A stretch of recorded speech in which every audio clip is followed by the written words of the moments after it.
Hey babe, I've been thinking about something for our next YouTube video for Everyday English.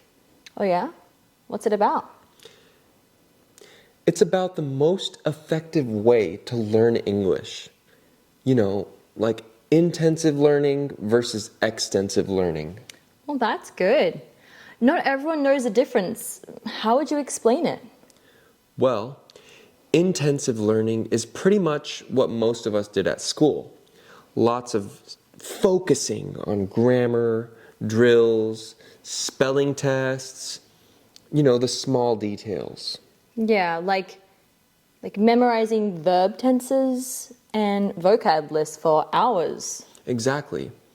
And, that has its place, but that's not so good to do all the time. Exactly.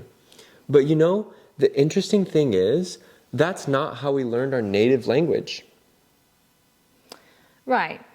We learn our first language through extensive learning, which means just being around the language a lot and absorbing it naturally without analyzing every detail.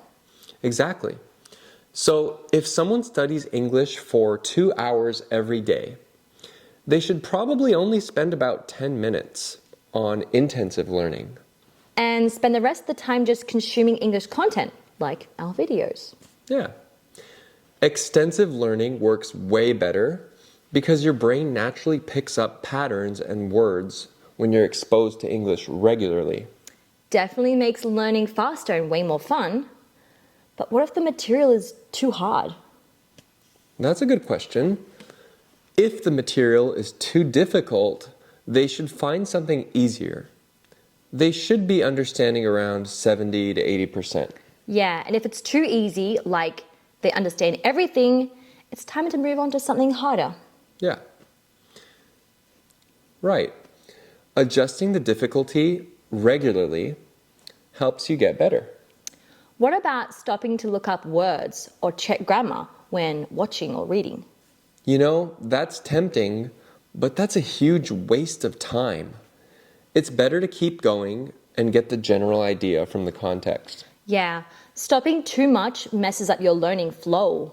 Like if a video is 10 minutes long and you pause in the first minute to look up a word, you'll probably get distracted and waste another 5 to 10 minutes. Yeah, exactly. Often you'll figure out new words just by seeing them again over and over. So basically, spend most of your study time doing extensive learning and only a little bit of intensive. Yes, consuming as much as possible is the key to improving quickly and effectively. I think our viewers will really appreciate these tips. Should we start filming? Yeah, let's do it.